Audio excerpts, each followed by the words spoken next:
이단의 정의가 뭐야? 끝이 다른. 이단이라는 것은 우리 기독교 안에 있는 이 생각이 다른 사람들이야. 믿음이. 기독교 바깥에 있는 사람들은 다른 종교야. 그런데 불교를 우리가 이단이라 그러진 않잖아. 기독교의 이름으로서, 예수 이름으로서 딴 말을 하는 사람들을 우리는 이단이라 그런다고. 기독교 내에 있는 사람들. 그래서 원래 이단이라는 것은 기독교 내에서 처음에는 굉장히 소규모 숫자로 시작을 된 거예요. 지금 이단들도 보는 것도 뭐 주류가 이단으로 될 수는 없거든. 항상 보면 변두리에서 자기들 마음대로 이상한 말을 하는 사람들을 이단이라고 하는데, 자, 그러면 영지주의에서 그 당시 이단이라 그러면 영지주의가 가장 강력했는데, 영지주의라는 말 뜻이 뭐냐면은 영을 안다는 뜻이야. 영을 안다. 그 신령한 것을 안다. 그 말다시 영지주의란 거 아니야. 요즘 20세기, 21세기 와가지고 또다시 이런 현상이 일어나는데, 신지학이라는 말이 들어봤지? 신지학. 인터넷에 들어가서 신지학을 한번 쳐봐요. 신지학이 영지주의하고 똑같아. 그러면서 이 사람들은 신지학이 과학적인 진리와 인간의 모든 지혜와 신에 대한 모든 지혜를 우리가 아우르는 그런 지혜다. 거기서 우리는 참 진리를 찾아야 된다. 이것이 신지학이고 이것이 영지주의하고 똑같은데, 자, 영지주의라 그러면은 먼저 걔들에게 출발점부터 좀 이야기가 너무 영지주의라는 것이 거대한 큰 건물이기 때문에 어떤 부분부터 시작해야 될지 좀 당황스러운데, 시작인 그리스 철학에서부터 시작이 된 것 같아요. 그리스 철학. 여기다가 동양의 신비주의적인 그런 요소가 많이 감해져 있는 것 같아요. 이게 영지주의의 첫 번째는 플라톤의 사상에서 많이 유래가 되었고, 그 다음에는 신플라톤주의 사상이 주류를 이루는 것 같아요. 플라톤 사상이 기반을 닦았다면 신플라톤주의는 그 위에 건물을 지은 것 같아요. 원제 영지주의에서 걔들이 생각하는 인간에 대해서는 어떻게 생각을 하느냐. 영지주의를 우리가 바로 하려면 인간에 대해서 걔들이 어떻게 생각을 하고, 신은 어떻게 생각을 하고, 이 자연은 어떻게 걔들이 보고 있으며, 앞으로 세상 마지막 날은 어떻게 될 것인지, 이것만 들여다보면은 영지주의에 대해서 그 구조를, 골격을 쉽게 알 수가 있어요. 영지주의는 첫 번째 큰 대전제가 뭐냐면은 이 세계 자연이라든지 삼남한상 인간도 포함해서 이 실제 존재하는 모든 자연은 이것은 전부 다 제약스러운 거다. 굉장히 제약스러운 거기 때문에 여기서 우리는 탈피해야 된다. 그런데 우리가 구약 성경에서 말하는 이야기하는 여호와 하나님은 거룩하시고 전지전능하신 분이 이렇게 타락한 세계를 만들 수가 없다. 이렇게 타락하고 더러운 자연을, 더러운 인간을, 다시 말하면 죄악이 가득한 이 세상을 여호와께서 어떻게 만들었었겠느냐. 그것은 말이 안 된다. 첫째 개들이 신고하는 데서 그렇게 생각하고. 그래서 그러면 창조는 누가 만들었느냐? 제일 위에 거룩하신 하나님이 있고 아버지 하나님이 있고 그 밑에 좀 열등한 창조주가 있어. 열등한 창조주가 이 천지를 만드는 거야. 그러니까 열등한 창조주이기 때문에 완벽하게 만들 수가 없었던 거야. 이 이름이 그 이름이 있는데 나도 이름 잘 기억을 못하겠고 그런 거 이름은 기억이 안 나고 막. 일단은 그 열등한 창조주야. 이 창조주가 영지주의에서부터 시작된 게 아니고 이것은 플라톤 사상에서 나와. 플라톤은 현상세계와 이데아 세계를 구별했다 그랬잖아. 이 현상세계, 불완전한 이 현상세계를 창조한 신은 전지전능하고 선한 신이 절대 될 수가 없고 열등한 신이 만드는 거야. 이것이 영지주의의 신에 대한 자기들의 이해야. 그리고 이 절대적인 가장 높은 위에 그 선한 신, 이 신에 대해서는 뭐라고 표현을 하느냐면은 우리는 그분의 이름도 알 수도 없고 그분의 모습도 알 수도 없고 그분의 형체는 우리는 물론 모른다. 그래서 정하지를 못하는 거야. 이 부정의 신이야. 이 부정의 신의 개념이 동양신의 동양 그 사상에서 그대로 전달된 것 같아. 여러분 노자 읽어봐서 노자의 도는 이미 그 도는 너무 크기 때문에 도가 이름이 있으면 이미 그는 도가 아니다. 도가 형체가 있으면 이미 그는 도가 아니다. 뭔지 모르는 게 그 위대하고 뭔지 우리는 알지 못하는 그런 신비스러운 그런 존재가 있는데 그게 도다. 이 사상과 아주 일치해. 동양의 그런 조로아스터교도 그래. 그런 사상이 좀 있어. 그러니까 이 조로아스터교도 선과 악에 대해서 이 하나님 천지 창조를 할 때 선과 악을 동시에 창조했다 그런 거야. 선과 악을 동시에 창조가 서로 싸우는 거야. 이 세상은. 그런데 우리의 기독교의 여호와 하나님은 악은 창조하지 않았다는 것이 우리의 고백이야.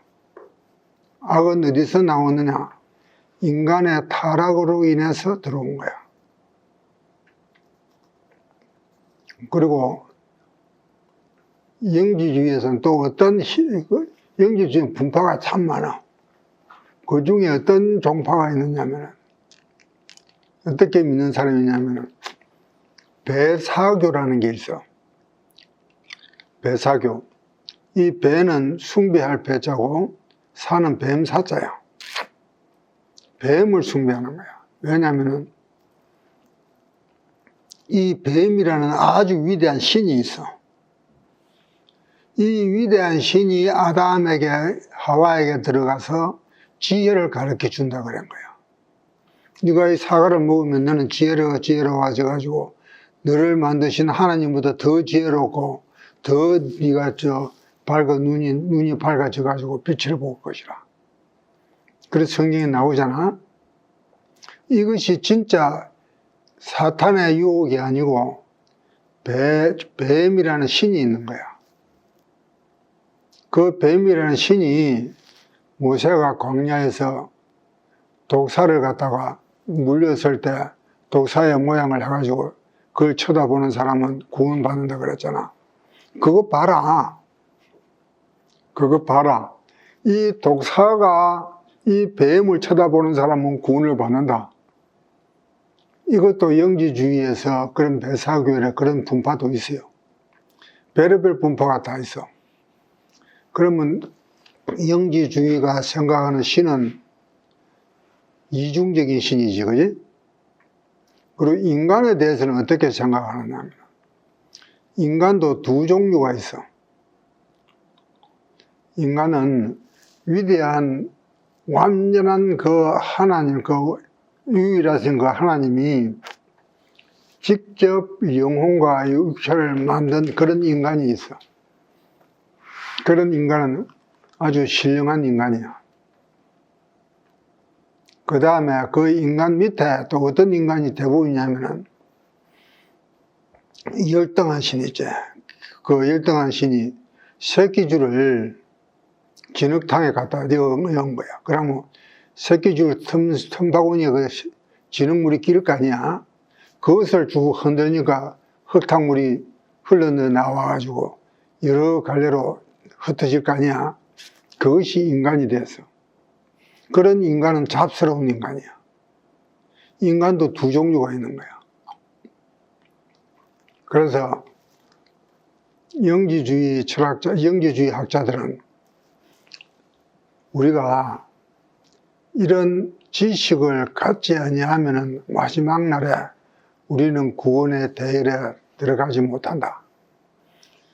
또 한 가지 걔들이 생각하는 건 뭐냐면은 그 아주 선한 신, 그분에서부터 아까 훌륭한 인간은 그분으로부터 유출되어 나왔다 그래요. 유출이라는 것은 동일 본질이야. 그러니까 그런 분들은, 그런 동일 본질에 대한 사람들은 자기의 본질 쪽으로, 본향 쪽으로 돌아가려고 하는 욕망이 굉장히 강해. 이 동일 본질. 그러니까 우리는 기독교에서는 동일 본질이 아니야. 하나님께서 우리를, 인간을 창조한 우리는 피조물일 뿐이야. 그래서 그런 사람들은, 그런 영과 육이 거룩하게 만들어진, 창조된 그런 인간들은 거룩한 아버지 하나님하고 동일 본질이야. 이 사상은 어디서 나오냐 하면은 그 사상이 아주 딱 일치되는 것이 신플라톤주의하고 아주 일치가 돼요. 신플라톤주의. 신플라톤주의에 대해서 좀 들어는 봤죠. 그 신플라톤주의를, 이것에 대해서 약간 우리가 좀 알아야 되는데, AD 한 120, 30년경에, 연대는 확실히 모르겠는데, 그 알렉산드리아에 아모니우스 사카스라는 사람이 있어. 한번 찍어봐. 아모니우스 사카스.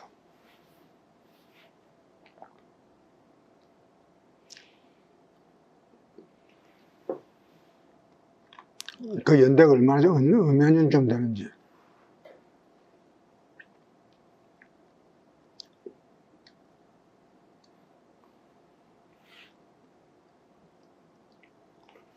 (3세기경) 했던데. 3세기는 200년경인데 243년에 출생해서, 그러면 내가 175년에 태어나서 175년. 그러니까 1세기, 2세기 말에 태어나서, 그런데 아모니우스 사카스가 그 신플라톤주의의 주장을 했는데, 이 사람 제자 중에 플로티누스라고 있어. 플로티누스가 있고, 또 한 가지, 또 한 사람 또 누가 있냐면은, 오리겐이라는 사람이 있어. 오리겐은, 플로티누스는 비기독교 신자고, 오리겐은 기독교 신자야. 이 신플라톤주의 사상이 가장 상위 개념이 그냥 일자야, 일자. 한 사람이야. 다시 말하면 여호와라는 개념이야. 일자. 일자가 있고 거기서부터 이 모든 만물이 그 일자에서부터 유출돼 나와. 다시 말하면 이론론이야. 우리 기독교는 이원론이거든. 하나님과 우리는 절대 갖다 질 수가 없어. 우리는 피조물이야. 그럼 이원론이라고 할 수도 있지. 그러니까 원이라 그러면은 두 개의 원, 두 개의 시발점이 있다는 건데 우리는 시발점도 될 수도 없어. 여호와 하나님 한 분이만 계시지. 그런데 이런 논이라는 말은 이 우리 존재하는 현상과 그 전지전능한 그 신과 동일체라는 거야. 동일 본질이라는 거야. 이것이 그 신플라톤주의 사상에 의하면 가장 하급의 존재가 뭐냐면 물건이고 그 다음 동물이야. 동물은 지 본능대로 움직여. 그 동물과 같은 사람. 그 다음에 동물과 같은 사람이면서 그 동물보다 조금 더 위에 사람이 있어. 조금 자기 제약을 좀 절제도 할 수 있고 감정도 절제할 수 있고 그런 조금 지성적인 사람. 그 다음에 아름다운 것도 감상할 수 있고 그 고위의 단계가 영적인 사람이야. 신령한 것을 생각할 수 있는 사람. 그 신령한 것을 생각하는 사람은 그 위 단계가 이제 지성의 단계야. 지식의 우리의 의지의 힘으로서 지능의 힘으로서 이성의 힘으로서 하나님의 존재를 인식할 수 있고 더 단계로 올라가는 거야. 이렇게 계층이 돼 있어. 이것에서부터 우리가 동물적인 본능에서부터 우리는 점점 우리 자신을 다듬어 가지고 점점 윗단계로 올라가야 된다.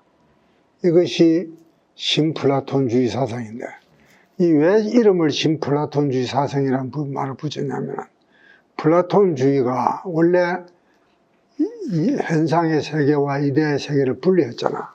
그는 신플라톤주의는 이원론이야. 이데의 세계와 현상의 세계는 같이 줄 수가 없어. 현상의 세계는 너무 타락하고 이데의 세계는 완벽하기 때문에 그 사이에는 망각의 강이 있어. 그 망각의 강을 뛰어넘을 때 이 현상은 이데의 세계의 모든 기능과 능력을 다 잊어버린 거야. 회복할 수가 없어. 그래서 플라톤의 사상은 이원론적이고 신플라톤주의는 플라톤 사상에서 좀 발달해가지고 이런 논이야. 이 영지주의가 신플라톤 사상을 그대로 답습을 해. 그런데 여러분들 이 신플라톤 사상이 힌두교하고 어찌 그리 닮았는지 몰라. 힌두교하고 굉장히 닮았어. 그런데 힌두교의 사상이 또 뭐하고 닮았냐면은 여러분들 최근에 뉴에이지라는 말 들어봤지? 네. 뉴에이지 사상이 힌두교에서 온 거야. 아, 그래요? 그럼 힌두교하고 똑같아. 힌두교와 뉴에이지 사상은 똑같아요. 그리고 신지학 이것도 신플라톤주의 사상과 힌두교 사상과 똑같아. 놀랄 정도로 똑같아. 내용을 들여다보면.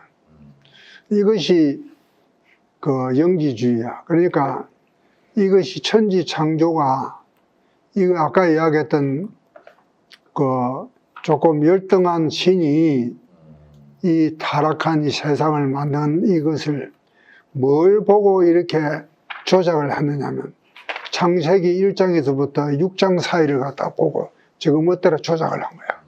그 창세기를 보고 거기서 보면 하나님이 천지 창조를 갖다 거기서 말빛 때 나와. 거기서 에스 이야기도 나오고 그 아벨 이야기도 나오고 이런 이야기들이 다 나와. 아담의 타락도 이야기도 나오고 이것을 저거 입맛대로 전부 다 변조를 해가지고 그런 저게 신학 체계를 만드는 거예요. 이것이 얼마나 허황된 이야기인지. 영지주의에 대해서 여러분들이 이 영지주의는 주로 그 신약의 외경이나 가경에서부터 시작이 된 거예요. 그것을 갖다가 기반으로 해서 영지주의가 만들어졌어. 그 뭐 도마복음, 베드로의 고백, 요한의 고백 하면서 거기서 이제 이런 것들이 실제 요한이나 베드로나 도마나 이런 사람들의 이름을 빌려가지고 도용을 해가지고 저거 멋대로 쓴 거야. 실제 그런 주의 사도가 그런 책을 쓰지는 않았어. 도용을 한 거야. 그래서 이것이 아타나시우스라는, 좀 있으면 우리 공부할 텐데, 아타나시우스라는 이런 아주 경건한 하나님의 종이 너무 엉터리 같은 책이 막 범람을 하거든. 그때 아타나시우스가 알렉산드리아의 감독으로 있었어. 그래서 그 책을 전부 다 모아가지고 라인강이로는 나일강이지, 그 강 중유지방에다 전부 다 파묻어 버렸어. 그러니까 그때가 파묻으니까 AD 한 300년경 되는데, 그로부터 한 1600년 동안 파묻혀 있었어. 이것이 영지주의의 그 교과서들 책들이 1945년에 어떤 농부에 의해서 발간이 됐어. 그것이 세상에 드러난 거야. 그런데 이 영지주의가, 그러면 실제 초대교회 교부들에 의해서 영지주의는 굉장히 방어를 많이 받았거든. 공격을 했고. 이것이 누구냐면은,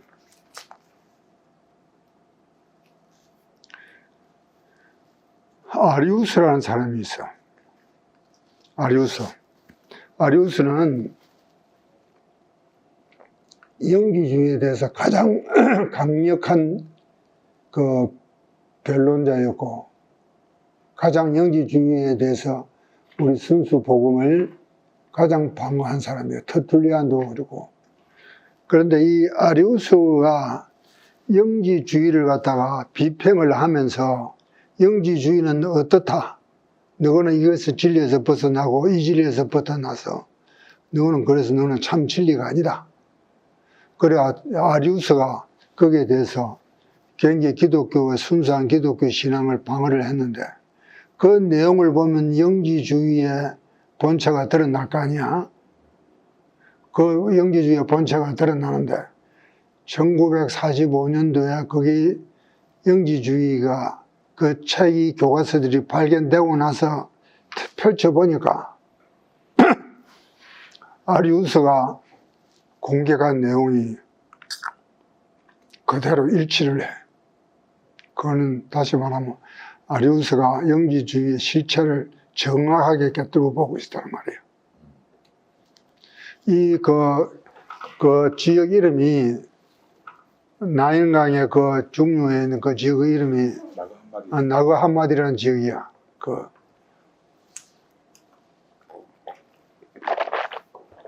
그러니까 영지주의의 이 책들은 종교개혁 당시에는 이 책들이 발견되지 않았어요.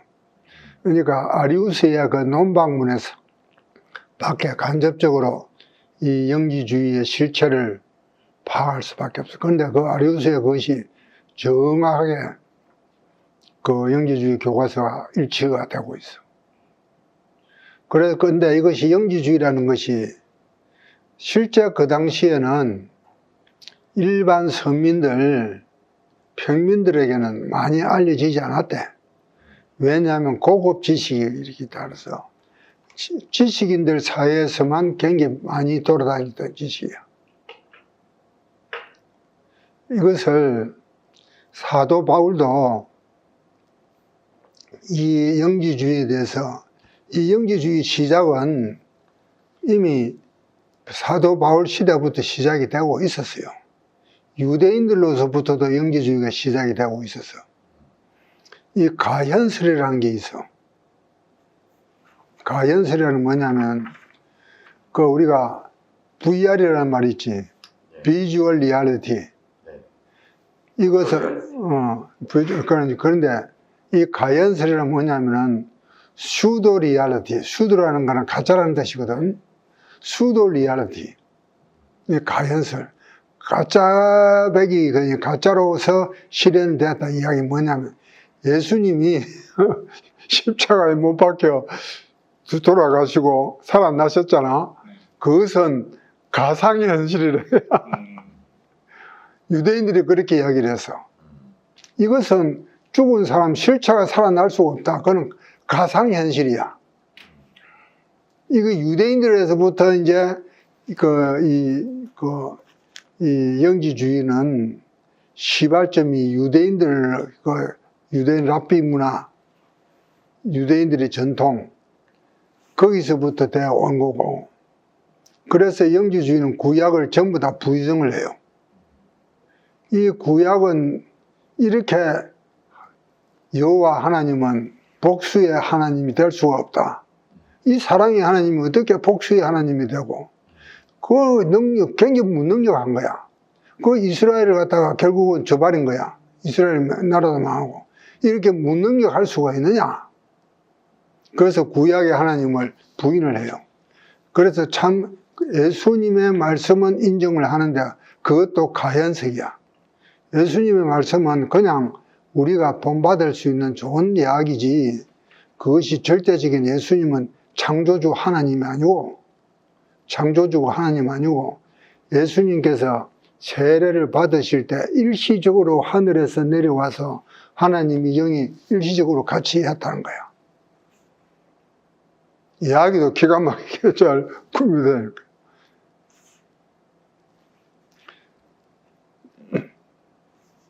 그러니까 사도 바울도 이때 이 영지주의의 거대한 사탄의 기독교 내에서의 기독교를 무너뜨리려고 하는 강력한 세력이 있다는 것을 사도 바울이 이미 감지를 하고 이것을 성경 말씀에 몇 번 적고 있어요.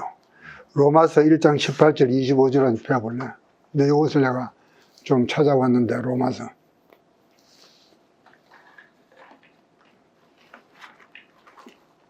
여러 군데가 있어. 이것은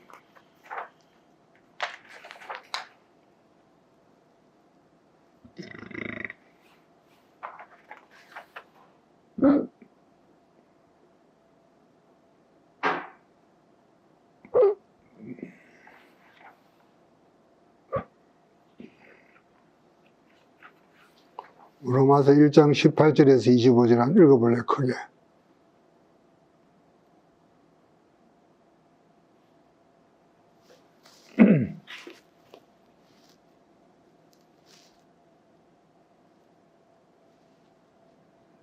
(1장 18절) 로마서. 아직 못 찾았어? 하나님의 진노가 불의로 진리를 막는 사람들의 모든 경건하지 않음과 불의에 대하여 하늘로부터 나타나나니. 계속 몇 절까지? 25절까지. 이는 하나님을 알만한 것이 그들 속에 보임이라. 하나님께서 이를 그들에게 보이셨느니라. 창세로부터 그의 보이지 아니하는 것들 곧 그의 영원하신 능력과 신성이 그가 만드신 만물에 분명히 보여 알려졌나니 그러므로 그들이 핑계하지 못할지니라. 하나님을 알되 하나님을 영화롭게도 아니하며 감사하지도 아니하고 오히려 그 생각이 허망하여지며 미련한 마음이 어두워졌나니 스스로 지혜 있다 하나 어리석게 되어 썩어지지 아니하는 하나님의 영광을 썩어질 사람과 새와 짐승과 기어다니는 동물 모양의 우상으로 바꾸었느니라. 그러므로 하나님께서 그들을 마음의 정욕대로 더러움에 내버려 두사 그들의 몸을 서로 욕되게 하게 하셨으니 이는 그들이 하나님의 진리를 거짓 것으로 바꾸어 피조물을 조물주보다 더 경배하고 섬김이라. 주는 곧 영원히 찬송하시리로다. 아멘. 그러니까 이것이 영지주의의 시작과 과정과 결말을 미리 굉장히 예언적으로 말씀하신 거예요. 특히 22절 말씀, 스스로 지혜 있다 하나 어리석게 돼요. 자기들은 굉장히 지혜로운 자라고 생각을 거야. 영지주의자들은. 그래서 철학을 가지고 들어와 가지고 우리는 철학적인 이런 사고방식으로서 성경의 잘못된 점을 우리는 이것을 바로잡고 우리는 바른 신앙을 가지고 있다. 이렇게 저것을 믿고 있어요. 영지주의는. 그 다음 이 내용이 고린도전서 1장 18절 25절도 있고 예레미야서도 있고 잠언에서도 있고 이사야서도 있고 굉장히 이런 내용이 많이 나와. 이제 여러분 적어가지고 집에서 한 읽어봐요. 내가 불러 줄게. 로마서 1장 18절 25절, 고린도전서에서도 1장에서 18절에서 25절 내용은 똑같고, 예레미야에서 10장 12절에서 14절, 잠언 30장에서 2장에서 30장 2절에서 4절, 이사야 29장 14절에서 13절 14절, 그 다음에 예레미야 49장 7절 말씀, 이 내용을 읽어보세요. 이미 하나님께서 이런 것이 나타날 것이라는 거, 인간이 이리 어리석게 하나님의 말씀을, 참된 진리의 말씀을 뻔히 하나님의 계시가 계시고 하나님께서 성경 말씀으로 분명히 가르쳐 주셨는데도 이 어리석어 가지고 이렇게 엉뚱한 소리를 해서고 사람들을 역길로 자꾸 인도하는 거야. 이게 영지주의의 그런 이 사탄들이 하는 짓이야. 오늘날에도 우리 교회에서 영지주의라고 하는 이런 풍습이, 육신은, 이 세상 물질은 전부 다 타락했고 전부 다 오염되고 전부 다 이 제약투성이고, 이런 사고방식이 목사님들 설교 중에서도 가끔 나와. 우리 보통 그런 말 많이 하지. 우리 죽고 나면은 우리 육신은 썩어지고 없어지고 우리 영혼은 하나님께로 간다. 그거는 반쪽만 맞는 말이야. 우리 육신은 굉장히 거룩한 존재야. 하나님께서 우리 육신을 실제 손수 만들었다고. 우리 몸은 여호와의 하나님의 영이 거하는 성전이야. 그리 우리 몸을 깨끗하게 관리를 해야 돼. 그 중에서 음욕의 죄가 굉장히 큰 거야. 우리 몸은 앞으로 부활하면 이 몸이 굉장히 거룩한 몸으로, 깨끗한 몸으로 이 모습 이대로 우리는 다시 부활한다고. 우리 육신이 썩어 없어진다는 이 말은 플라톤주의에, 이 영지주의에 우리의 몸은, 우리 보이는 현상 물질의 세계는 완전히 부패하고 변하고 썩어질 것이라고 하는 이런 사상은 우리는 버려야 돼. 하나님께서 만드신 이 천지 창조는, 이 모든 천지는 하나님께서 직접 하시는 거야. 그래서 우리 하나님께서 만드신 이 모든 삼라만상을 우리는 아름답게 보고 하나님의 그 솜씨를 보고 거기서 하나님을 찬양할 수 있고, 이런 신앙을 가져야 되는 거예요. 우리 보통 이 세상을 본받지 말라 이렇게 하면서 이 세상 것은 전부 다 죄악스럽고 나쁘고 이렇게 하는 것은 일종의 영지주의적인 사고방식이야. 여기서 우리는 그런 오류에 빠지면 안 되겠죠. 그리고 영지주의에서 또 한 가지, 우리가 아까 이야기했듯이 가장 낮은 단계에서 가장 윗단계로 올라가는 과정에서 부단히 지식으로서 경건한 생활을 하고 내 노력으로서 지식을 쌓고 죄를 짓지 않고, 그렇게 함으로 해서 동물의 단계에서 인간의 단계, 그 다음에 영의 단계, 그 다음에 지성의 단계로 올라가는 이 과정이 내가 그렇게 노력을 해야 되고 공부를 해야 되는 거예요. 그건 우리 기독교에서는 전혀 그렇지 않아. 우리 기독교에서는 하나님 은혜로 되는 거지. 그리고 우리는 죄에서 자유로워야, 이런 과정은 아무 관계가 없어. 우리는 우리 죄에서 자유롭고 예수님께서 가르치신 그 말씀대로 우리는 우리 삶을 경건하게 가져야 되는 거예요. 영지주의 사상이, 걔들 사상은 우리가 공부를 하고 지식을 쌓아야 되고 그리고 노력을 해야 우리는 한 단계씩 올라가는 거예요. 이것은 하나님의, 예수님의 십자가 보혈을 그대로 무시하는 이야기예요. 물론 우리는 경건하기 위해서 노력은 해야 돼요. 죄 짓지 않기 위해서 노력을 해야 되고. 자, 그러면 영지주의가 대충 이야기를 끝났는데 혹시 여러분들 할 이야기를 더 할 얘기? 근데 아까 그 아리우스 말씀하실 때 음. 여기 이레니우스 아니에요? 이레니우스. 이레니우스야, 이레니우스. 네. 그리고 아리우스는 전혀 다른 사람, 아레니우스. 아까 아리우스라고 말씀하신 것 같아서. 이레니우스야. 네. 그리고 또 하나가 그러면은 보통 우리는 이제 사람이 죽으면 지금 화장을 하잖아요, 장로님. 그럼 장로님 생각은 어떠세요? 화장하는 거. 나는 그것은 화장을 하나, 우리가 매장을 하나. 네. 우리의 몸은 전부 다 썩어가지고 동물, 자연계로 다 돌아가요. 네. 다 돌아가는데, 그러나 우리가 예수님의 마지막 심판 때는 그 자연으로 돌아간 우리의 모든 모습들이 다시 재결합이 돼가지고 우리 온전한 우리의 몸으로 돼서 살아날 거라 믿어요. 화장을 하나, 매장을 하나, 나는 똑같다 생각 들어요. 또 하나 어떻게 그러면 우리가 이제 이렇게 토요일 날 아침에 나와서 이렇게 공부를 하잖아요.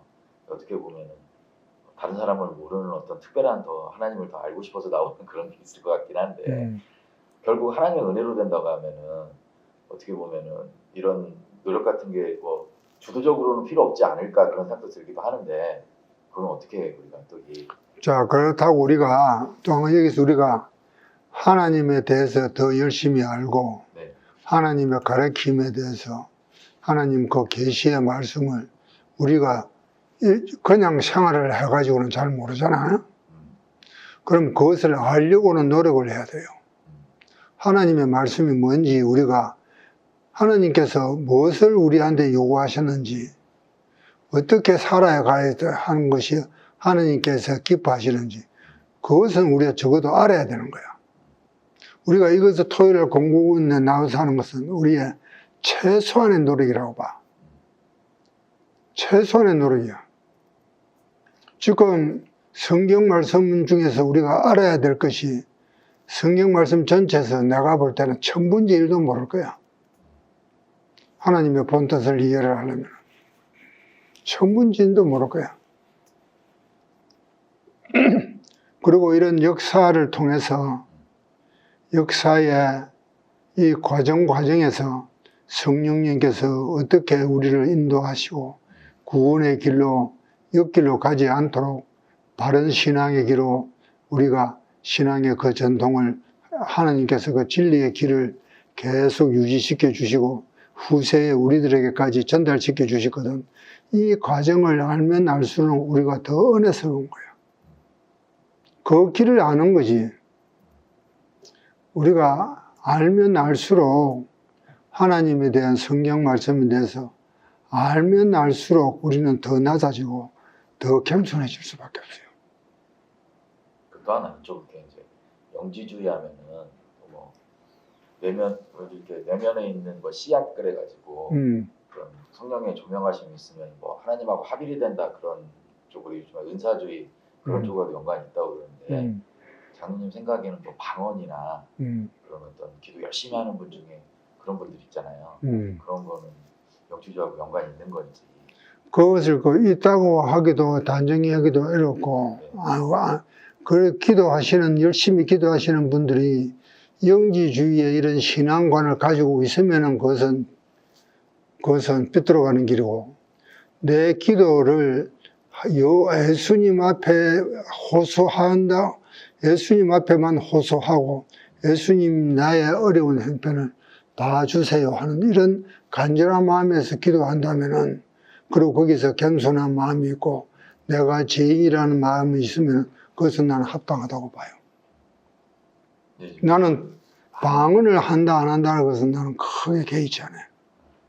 은사에는 여러 가지 굉장히 많은 은사가 있어. 방언의 은사, 병 고치는 은사, 봉사의 은사, 수많은 은사가 있어도 이 고린도전서 12장과 13장에 항상 내가 잘 기억을 하는 바인데 은사 중에서 가장 큰 은사가 뭐냐? 사랑의 은사예요.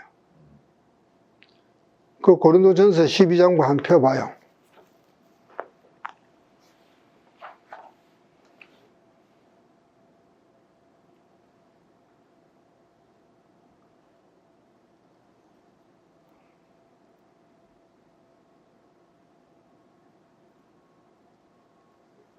고린도전서 12장 마지막 절로 봐요. 고린도전서 12장에 보면 은사의 종류가 굉장히 많이 나오거든. 네. 그 13절에 봐요. 너희는 더 큰 은사를 사모하라. 내가 또한 가장 좋은 길을 너희에게 보이리라. 더 큰 은사, 가장 좋은 길을 보이리라. 그래 놓고 바로 고린도전서 13장에 가서 사랑장이야. 이 은사는 다 그것이 하나님께서 나중에 예수님께서 마지막 심판할 때 예수님, 내가 은사를 받아가지고 죽은 자도 살리기도 했고 수많은 사람을 전도도 했고 병도 많이 고쳤고 방언도 많이 했고 그래서 자기 은사 받은 것을 봉사도 교회에서 봉사도 많이 했고 이렇게 많이 했는데 예수님이 왜 나를 모른 척 하십니까? 예수님께서 그런 비유를 들었거든. 나는 너를 도저히 모른다. 네가 그것은 네 이름으로 한 거지 나하고는 관계없다. 은사가 절대적으로 우리가 꼭 필요한 건 아니야. 중요한 것은 은사는 받으면은 유익하기는 유익해요. 은사 자체를 무시하는 건 아니야. 하나님께서 성령님께서 역사하셔가지고 그 사람을 정말 귀하게 쓰시려 그럴 때는 그런 하나님의 귀한 종이 돼, 사도 바울처럼. 그러나 은사로서 기적을 나타내는 거, 그거 자체는 그렇게 큰 의미가 없어. 악한 세대가 기적을 바란다 그랬어. 악한 세대가 기적을 바래. 그러니까 그 은사로서 병든 사람이 벌떡벌떡 일어나고 그것을 가지고 이 사람은 하나님의 진정한 종이다. 그렇게 판단하기는 아직 일러. 얼마나 그 사람이 예수님께서 하시는 말씀이 내가 예수님께서 굉장히 좋아하시는 말씀이 있는데 마태복음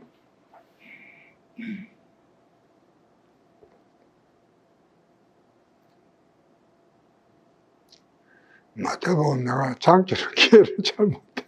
머리가 나빠가지고.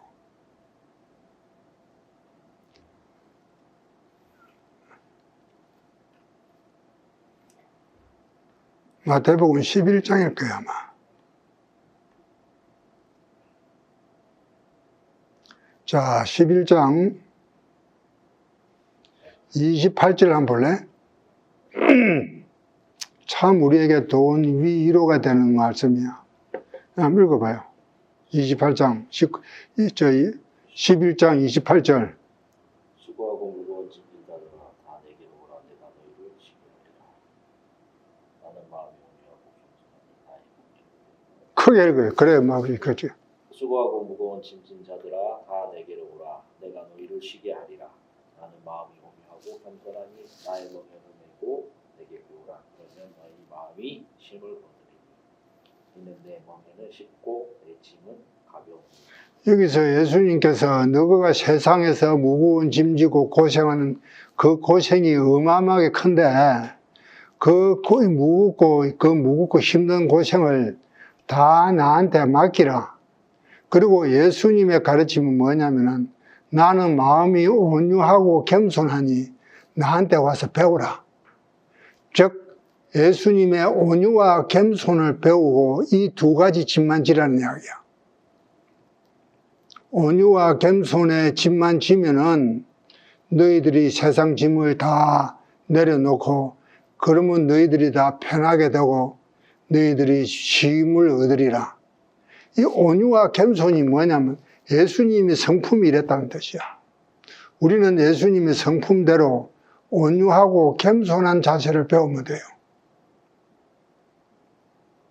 이런 자세로서 우리가 은사를 받아가지고 하나님의 일을 하고 사도 바울이나 바울 같은 베드로 같은 분들은 요한 같은 분들은 하나님께서 그런 많은 은사를 주셨지만 그분들은 항상 온유하고 겸손했거든. 이런 온유와 겸손을 마음에 근본적으로 깔고 있어야 돼. 그렇지 않고 내가 기적을 일으켰다고 내 스스로 앞서고 나는 이런 사람이야 하고 이런 것을 내세우는 것은 예수님께서 너는 그런 사람 모른다는 뜻이야. 여기 다음에 우리 기회 되면 온유라는 뜻에 대해서 한번 그 온유의 뜻이 뭔지 깊이 한번 생각해 볼 필요가 있어요. 이 온유와 겸손, 예수님께서는 겸손한 것은 우리가 다 아는데 온유라는 뜻에 대해서는 그 뜻을 아직까 우리 그 뜻을 파악을 다 잘 못하고 있을 거예요. 그러니까 우리가 신령한 기도를 하고 영적으로 하나님 앞에 가까이 가고 그런 것은 우리가 온유와 겸손의 그런 자세에서 하나님과 가까이 가서 하나님과의 교제가 긴밀하면은 그것은 하나님께서 참 즐거우실 거라고. 내가 판단하고 내가 결정하고 그러면서 내 신앙 고집을 내 길로 가면서 하나님하고 가까워질 수는 없어. 그것은 착각이야. 그런 착각이야.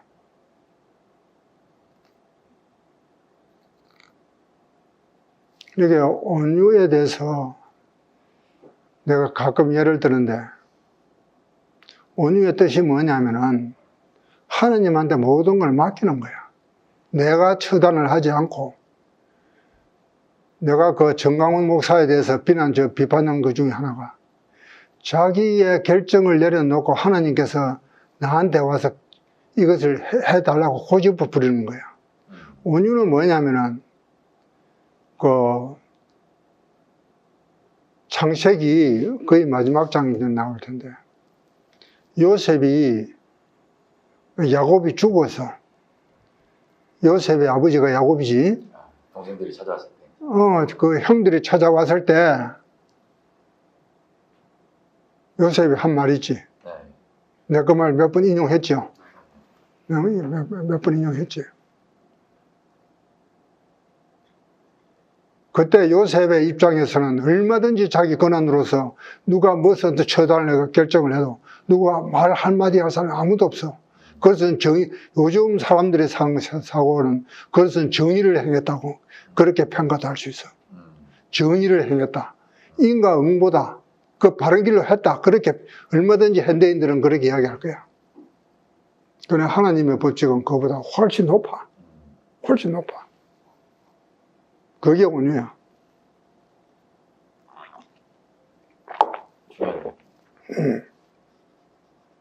김상생 질문.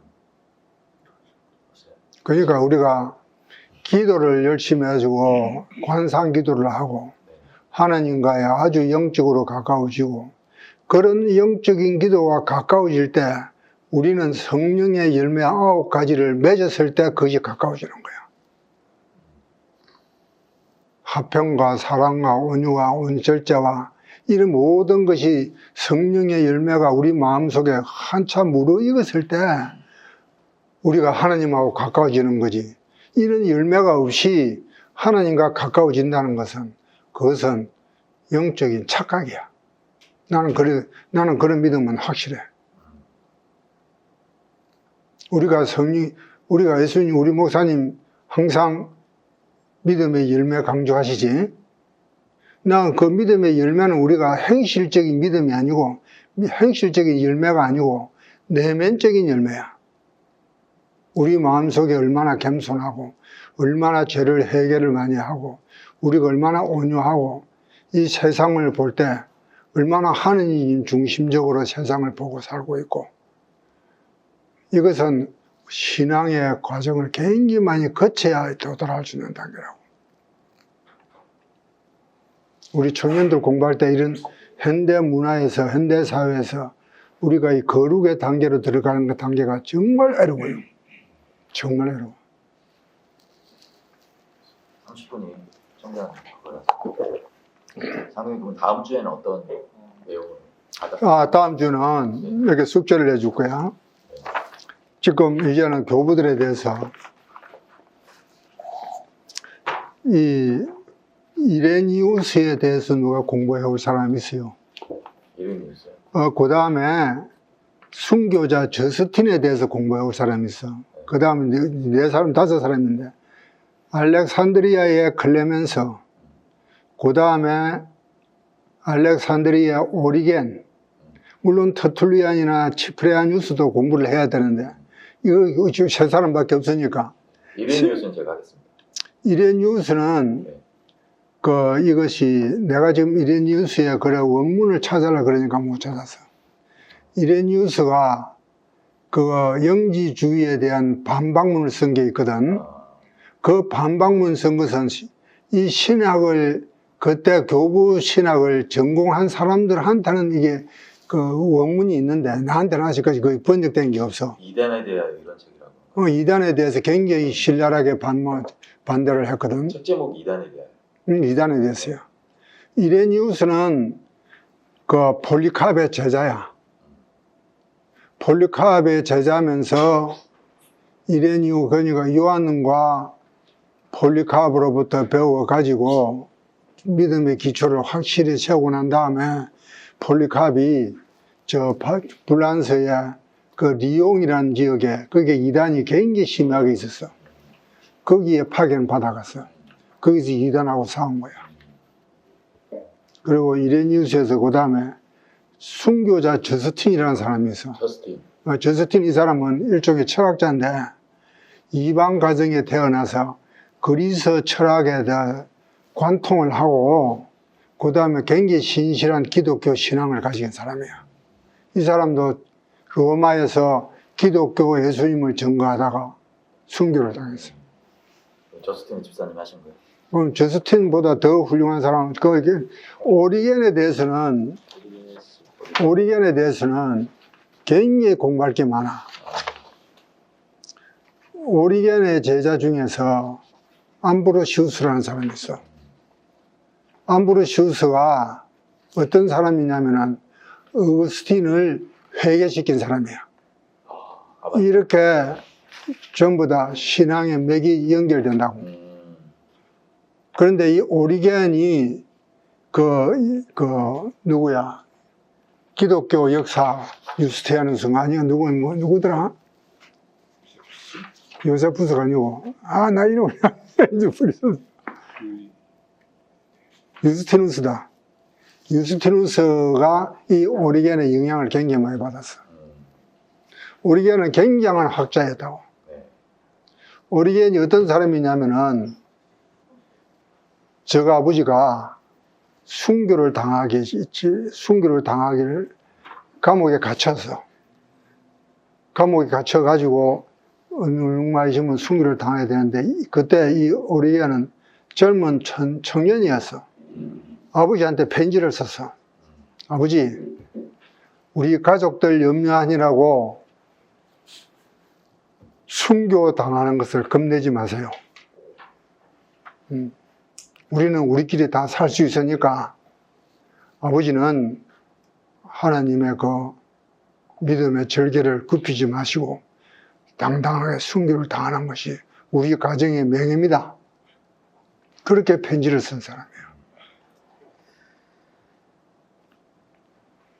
그리고 그만큼 불효자가 아니고 그렇게 함으로써 자기 아버지는 하나님 앞에, 예수님 앞에 얼마나 살아있는 제사를 드린 거야. 얼마나 훌륭한 살아있는 제사를 드린 거야. 그리고 오리겐은 젊었을 때 이 헬기에 의해서 원체 똑똑하고 잘 가르치니까 주변에서 로마에서 위에서 사람들이 비서를 많이 붙여줘서 그 비서 중에 여자가 많이 있었어. 지가 가늠할까 싶어서 지 스스로 거절을 해버린 사람이에요. 그렇게 확실했던 사람인 거야. 그리스 철학에 대해서 정통한 사람이야. 그래서 신플라톤주의에 대해서 완전히 신플라톤주의에 대해서 아까 이야기한 아모니우스 사카스한테 직접 배운 사람이야. 오리겐에 대해서는 공부할 게 참 많아. 세 사람, 오리겐, 저스틴, 이레니우스. 그런데 오리겐을 공부하려면은 클레멘스에 대해서 자동적으로 오리겐이 클레멘스 제자야. 클레멘스한테 배운 거야. 클레멘스하고 오리겐에서는 쌍으로 조사해야겠네. 그래서 쌍으로 조사해. 최성 집사님이 싫어요? 이게 다 같이 그냥 조금씩 봐요. 조금씩 각자 보는 걸로. 보고 와서. 그럼 다음 시간에 이거 하는 거예요? 이걸 공부할 거야. 알겠습니다. 이것이 이제 이 철학자 이 교부들을 변정 교부라 그래. 변정 교부.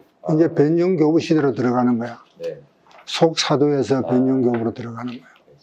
이 변증교부에서 그 다음에 마지막 단계에서 그거 묻고 무슨 종교회의가 일어나지? 나도 이름을 자꾸 해주거든요. 콘스탄티누스 대제가 이 종교회의를 하잖아. 교회가 되게 많아가지고. 니케아 종교회의 하잖아. 니케아 종교회의까지가 이 이야기가 계속되는데, 325년. 니케아 종교회의부터 이제, 이게서 니케아 종교회의 하기 전에 이제 아타나시우스에서 공부를 많이 해야 돼. 이것이 우리가, 그런데 참 이거 한마디로 깜빡했는데, 이단이 있었기 때문에, 이단이 전혀 나쁜 것만은 아니야. 이단 때문에 우리 기독교의 교리가 더 정교해지고 더 정결해지고 더 순수해진 거야. 이단에 이런 공격이 없었다면 약간 허지부지해질 수도 있어서 이단에 공격이 있었기 때문에 삼위일체 교리와 예수님에 대한 기독론이 굉장히 정결하고 깨끗하게 정립이 된 거예요. 그러니까 이단이 있는 것으로 있음으로 해서 우리 기독교 교리에서는 덕도 있었어. 그러니까 이 영지주의가 그렇게 나쁜 사상이었지만 그 덕분으로 어둠이 있기 때문에 우리 빛이 더 밝게 빛난 거야. 그것 때문에 사도신경이 만들어지고 그럼 성경 66권이 정경으로 딱 세팅했다고. 그 이제 성경 66권이 이제 만들어진 과정은 아타나시우스가 상당히 공이 커. 이때는 지금도 성경이 없었던 시절이야. 구약도 히브리 말로, 참 헬라 말로서만 된 구약 성경이 있었지. 정경이 구약 성경만 있었고, 그때 마태복음 4대 복음서나 그 바울 서신들이 정경으로 인정받기 이전이었어. 그러나 그것이 권위를 가지고 있었던 것은 그때는 권위는 가지고 있었어요. 정경으로 인정 안 됐을 뿐이지.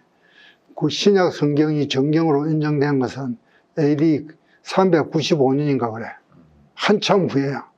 니케아 종교회의 끝나고 나서 한 150년 후에 그렇게 된 거야. 시간이 돼가지고. 조금만 하자.